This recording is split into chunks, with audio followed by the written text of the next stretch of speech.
Joining me now, Makram Rabah, Assistant Professor of History at the American University of Beirut. He joins us from there. Thanks so much for taking the time. Good evening, Jim. Thank you for having me. The Norwegian Refugee Council estimates some 500,000 people are likely displaced by this latest war in Lebanon. Is this becoming a long-term humanitarian crisis? And do you see echoes of the war in Gaza here?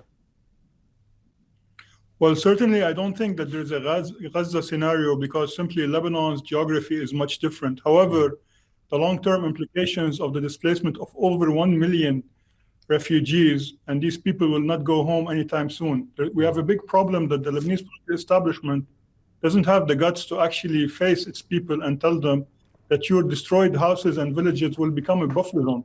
This is exactly what the Israelis have been communicating for the last 15 months when they have warned the Lebanese state and its army that you need to do it yourself and disarm Hezbollah. And if you don't do that, we will come for Hezbollah. We might destroy it or we might destroy Lebanon. And the Israelis don't really care. They just care about protecting their own northern villages and towns, whereas the Lebanese in general believe, and I do believe that they suffer from the Stockholm syndrome in a way. They believe that these people who are part and parcel of Iran will be basically patriotic enough to put down their arms. I don't think that wagering on such a criminal enterprise bodes well for Lebanon. Has the war, not just this round of the war, but the previous round and the many strikes on Hezbollah leadership, the pager bombs, etc., has that weakened Hezbollah's position in Lebanon, both its public support, but also its ability to wield power, or is it holding on? Well, it's actually very hard to measure the power of Hezbollah because simply Hezbollah takes advantage of Lebanon's sectarian system. They float the idea around that we are protecting the Shiites of Lebanon and we are protecting Lebanon in general. I think the whole myth of Hezbollah was shattered with the killing of its former Secretary General Hassan Nasrallah and its main leadership.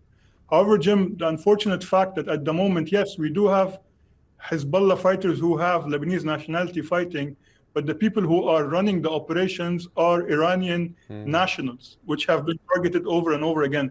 So basically, everyone was betting that Hezbollah will stay on the sidelines. However, at the end of the day, Hezbollah was founded in 1985 as a faction of the Iranian Revolutionary Guard, and it's actually doing what it does best, hold Lebanon hostage. And the problem is, like all of the Iranian axis, they are very proficient in holding people as human shields. And this is exactly what's happening at the moment.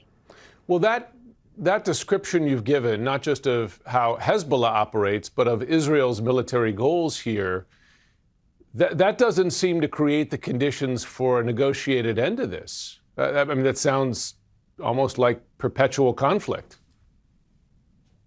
Actually, no. Despite everything that's happening, there's actually a ray of hope here because many people within the Israeli political establishment and even people on the opposition, particularly Lieberman, for example, tweeted that while we shouldn't stop fighting up until we destroy Hezbollah, it's actually very positive that the Lebanese state have considered having direct negotiations over peace.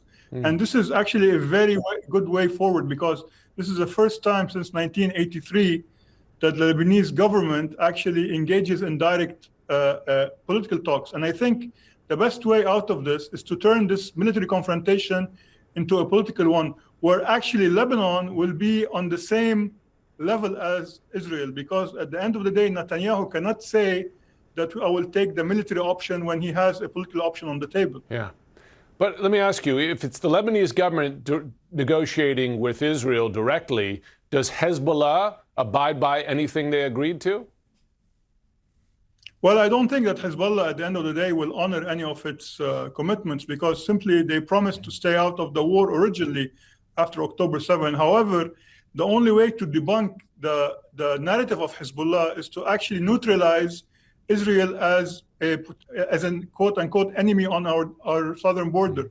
And by achieving peace and by deploying the Lebanese army across the southern border as well as our border with Syria, Hezbollah's presence or the reason for its existence is no longer valid. And this is extremely important, especially that cleaning up after the war or will require a very good post-war political settlement that will not allow Hezbollah to live on. Yeah.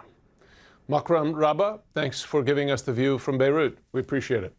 Thank you, Jeff. Thank you for having me.